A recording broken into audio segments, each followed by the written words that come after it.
अपने ही किसी गोत्र के लड़के से को विवाह करने की चेष्टा की थी, तो वहां जिक्र चल रहा था। तो वो नंबरदार कह रहा था कि भाई मेरे 3 ब्याह हो लिए, तीसरा ब्याह ही है। पहले वाली से एक बच्चा हुआ था, उसकी मृत्यु होगी, फिर दूसरा विवाह करा हुआ भी ऐसे किसी कारण से नहीं साथ रह पाई, उसकी भी मृत्यु होगी।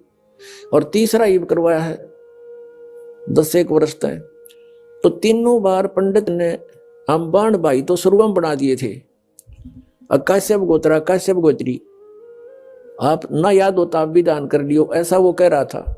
तो फिर तो सबका याद आवा है, वो बोले वचन। और पंडित जी भी वहीं खड़ा था एक, तो उससे पूछ रहे थे वे पंडित जी न्यू क्यों कहते हो तुम? वो बोला हमने नहीं पता, हमारे सारे कहते हैं, हम भी ऐसे कहते हैं।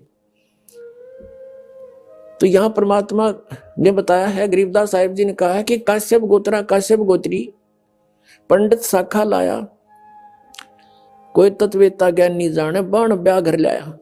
तो ये वहां से बिजली गिरी है। या दुर्गा ने कहा कि ज्योति निरंजन जुल्म ना करे, पहले तो मैं तेरी बड़ी बहन, अब मैं तेरे पेट से बाहर आएगी निकल के तेरी बेटी होगी, तो कोई से नाते की तो लज्जा रख ले, वह तुझे या जीव चाहिए मैं उत्पन्न कर दूंगी। लेकिन इसने एक नहीं सुनी, युवा लड़की के ऊपर आसक्त हुआ, फिर वो नीचे आगे। तब इस काल ने ज्योति निरंजन अपने नाखूनों से अभद्र तरीके से और आध्यात्मिक शक्ति से लड़की को प्रजनन इंद्री लगाई। दर्शकों, अब आपको यह शंका हो सकती है कि बाद में प्रजनन इंद्री कैसे लग सकती है। आपकी इस शंका के समाधान के लिए आपको एक इंटरव्यू दिखाते हैं।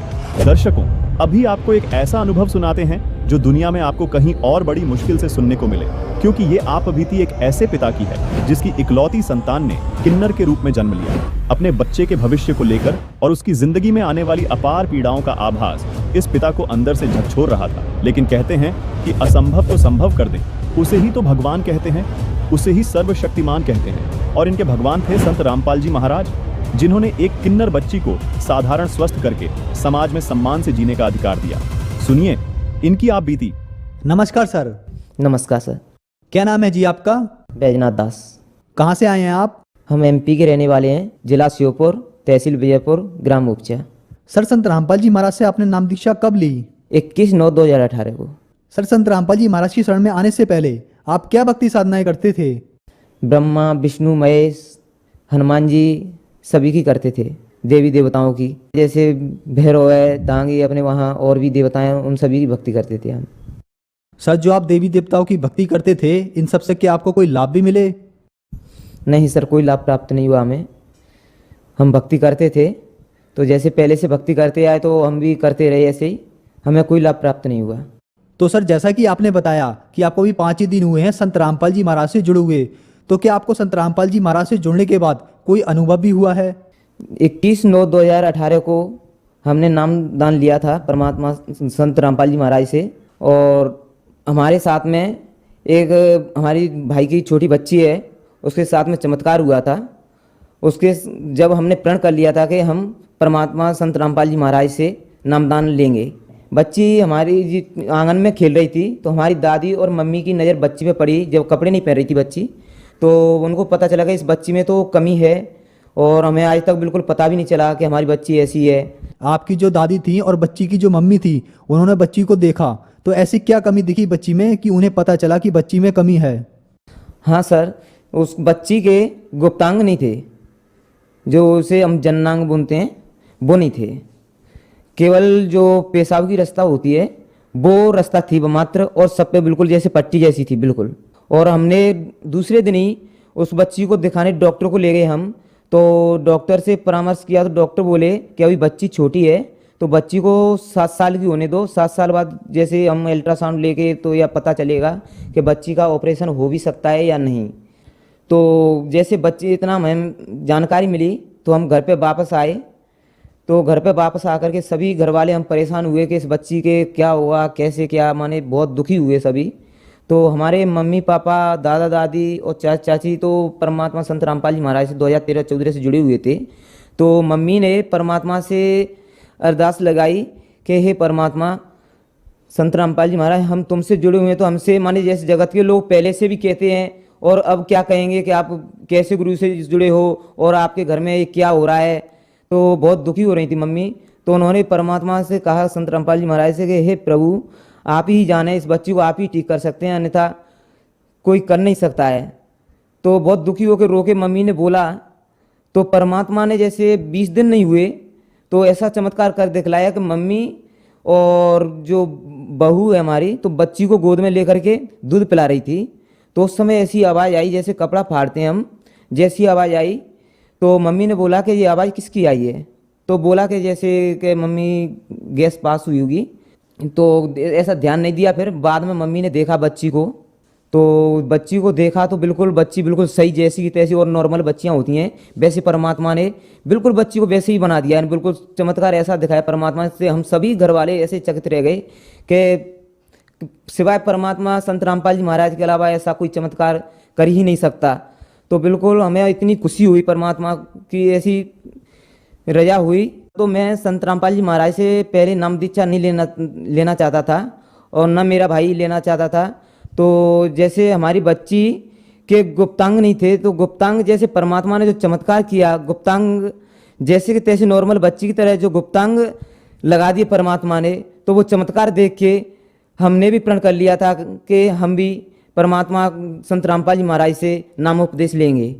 और वो बच्ची भी मेरे साथ है, मैं उस बच्ची को भी आपको दिखाना चाहता हूँ। ये वो बच्ची है जो मैं आपके सामने दिखा रहा हूँ।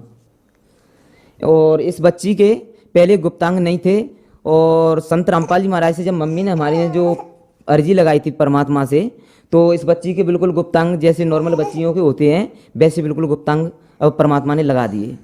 तो सर आपके कहने का मतलब है कि आपकी जो बच्ची है वह किन्नर पैदा हुई थी, और संत रामपाल जी महाराज से प्रार्थना लगाने के बाद आपकी एक बच्ची किन्नर से नॉर्मल हो गई। तो ये एक अपने आप में बहुत बड़ा चमत्कार है। तो जो समाज आज आपको देख रहा है, आप उन्हें क्या संदेश देना चाहेंगे, जबकि आपको संत रामपाल जी महाराज से नाम दीक्षा लिए हुए सिर्फ 5 ही दिन हुए हैं? हाँ सर, 5 दिन हुए मेरे को नाम दीक्षा लिए हुए, लेकिन मैं इस जगत और भक्तों से मैं ये कहना चाहता हूँ कि संत रामपाल जी महाराज आए हुए हैं, वो परमात्मा हैं, और उनसे सभी नाम दीक्षा लें और नाम दीक्षा लेकर के अपना कल्याण करवाएं। दर्शकों, जिस लोक में हम रह रहे हैं, ये लोक काल ब्रह्म का लोक है, और इस लोक की व्यवस्था साइंस की तकनीक से सुचारू रूप से की जा रही है, जिसके माध्यम से किसी के अंग को लगाने और हटाने के लिए चीर फाड़ करने की आवश्यकता पड़ती है। जैसे डॉक्टर किसी बीमारी को ठीक करने के लिए ऑपरेशन करते हैं या कोई अंग ट्रांसप्लांट करते हैं, लेकिन जो आदि सनातनी पूजा संत रामपाल जी महाराज बता रहे हैं, उसकी शक्ति से पूर्ण परमात्मा, यानी जिसे गीता में उत्तम पुरुष कहा गया है, वो उस कार्य को बिना चीर फाड़ के ही कर देते हैं। इस प्रकार के हजारों उदाहरण संत रामपाल जी महाराज से आदि सनातनी भक्ति प्राप्त करने वाले श्रद्धालुओं ने कायम किए हैं। संत रामपाल जी महाराज द्वारा बताई गई सत भक्ति से लाखों श्रद्धालुओं के कैंसर, एड्स जैसे भयंकर रोग छुमंतर हुए हैं, जिसका जवाब साइंस के पास नहीं है। दर्शकों, जैसा कि आपने अभी इस श्रद्धालु का अनुभव सुना, जिससे यह सिद्ध होता है कि आध्यात्मिक मार्ग में कुछ भी असंभव नहीं है। इसी प्रकार आध्यात्मिक शक्ति से काल ब्रह्म ने अपने नाखूनों से देवी दुर्गा को प्रजनन इंद्री लगाई, वो भोग विलास किया। इसके बाद इन्हें 3 पुत्रों की प्राप्ति हुई, जिनका नाम है ब्रह्मा, विष्णु, महेश। इसलिए ही दुर्गा माता को त्रिदेव जननी कहा जाता है। दर्शकों, संत रामपाल जी महाराज ने एक बेहद आश्चर्यजनक और सनसनीखेज दावा किया है। उन्होंने कहा कि प्रकृति और ब्रह्म यानी काल और दुर्गा से ब्रह्मा, विष्णु, महेश की उत्पत्ति हुई है। संत रामपाल जी महाराज का दावा है कि सृष्टि रचना खुद कबीर परमेश्वर ने सूक्ष्म वेद में बताई है, और सूक्ष्म वेद में लिखी हर बात पत्थर की लकीर है, यानी बिल्कुल सत्य है। लेकिन दर्शकों, हमने पहले भी बताया है कि संत रामपाल जी महाराज अपने हर कथन को सिद्ध करने के लिए बहुत सारे प्रमाण देते हैं। तो आइए देखते हैं क्या सूक्ष्म वेद के अलावा कहीं और भी ऐसा प्रमाण मिलता है। यहाँ 3 सवालों के प्रमाण मिलने जरूरी हैं। पहला सवाल, क्या प्रकृति दुर्गा को कहते हैं? क्या प्रकृति और ब्रह्म के संयोग से तीनों देवताओं की उत्पत्ति हुई है? क्या दुर्गा यानी प्रकृति का कोई पति भी है? दर्शकों, इन तीनों सवालों का जवाब संत रामपाल जी महाराज ने पवित्र गीता जी और देवी भागवत दोनों प्रमाणित शास्त्रों से दिया है।